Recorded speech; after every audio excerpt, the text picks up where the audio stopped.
That's the thing. There's so much content out there now. And unfortunately, a lot of it is just not valid. And it's really getting people's hopes up. It's making them think these things. And it's not even just with this kind of a thing, right? With home buyers, it's just with everything, right?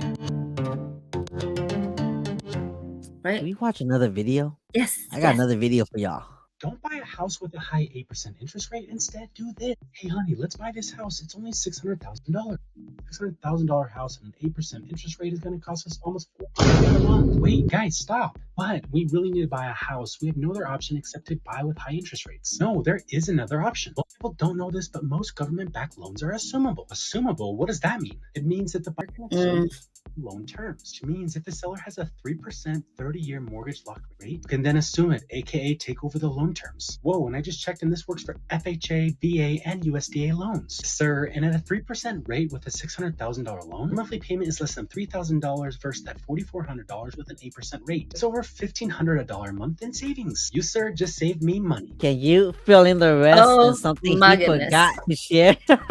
Yeah, something he forgot to share. First of all, the seller has to have a government loan for you to do that. The second thing is, let's just say, for instance, the seller bought this house for $300,000. It's now worth $600,000. He's selling it for $500,000. So what a steal of a deal for you, right? You just saved $100,000. So you're thinking, hey, if I take over his mortgage, which is fine, one of two things. You got to go to the seller's lender. That's the only lender that will allow you to assume it. Will that lender allow it to begin with? Most won't. That's one. Two, even if the lender did allow it, just because you're assuming that loan, that means you have to come in with that difference of $200,000 to be able to assume that loan. In a perfect situation, assuming somebody's loan like this is a perfect scenario for somebody that actually wants to do this and do it the way that he presents it to be so easy. First, the market has to be going down. He has to sell because he can no longer afford this mortgage. And if he bought it at $300,000, most likely it's either worth $315,000-ish. He still owes about that amount, something of that sort, that it has to match in order for this situation to happen for you. Yeah, and we already know that most homeowners are not going to sell at the amount that they owe. They're going to sell it for market rate,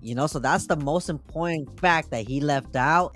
Buyers will watch this and be like, oh my God, Chia, I want to buy a house. I want to assume. Let's only target a home that's on the market with the assumable loan. And it sucks because I'm the one that have to break their heart and tell them, well, I'm looking at it here and they left out a big piece from this video. Like, you still have to come in cash $200K. And three, one of the things that he didn't talk about, say for instance, it is a VA loan. That means that VA, that vet, has to give up his VA entitlement. He's not going to be able to buy another home, a VA loan in the vicinity, unless he goes out of state and whatnot. It's further, then he gets to do the second one. But it has to be that perfect scenario for that to happen. And most VAs, it's like they're not going to do that. And there's no benefit to the seller when you assume their loan. So why would they do that? Why would they give up $200,000 worth of equity that they built so hard and long for? Basically, like you said, unless there was a hardship or something like that. That's the thing. There's so much content out there now. And unfortunately, a lot of it is just not valid. And it's really getting people's hopes up. It's making them think these things. And it's not even just with this kind of a thing, right? With home buyers, it's just with everything. There's so much fake news, out there. It's ridiculous how much this information out on these social media platforms is just bunk. It's just bad information. And so it's very important to make sure you vet this information that you're getting. Yeah,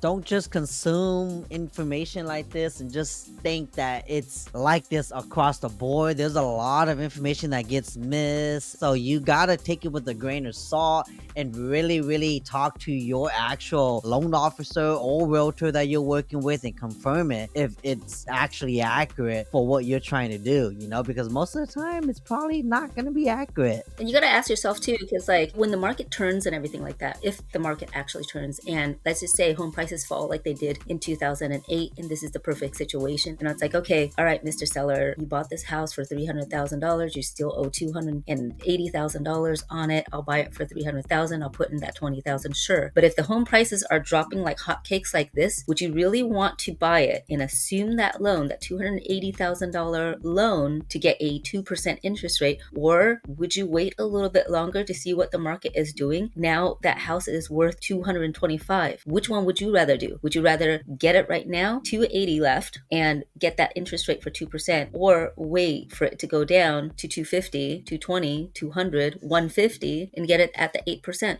So we're gonna end it here. Thank you everybody for watching. If you guys have other videos you guys want us to react to, or questions and concerns about your home ownership or buying a home for the first time, anything like that, or inspections or loans, give us a call, reach out to us, social media, all that. Okay, but we're gonna let you guys go. Catch you guys next time. Okay, Chi Chi fams, peace out.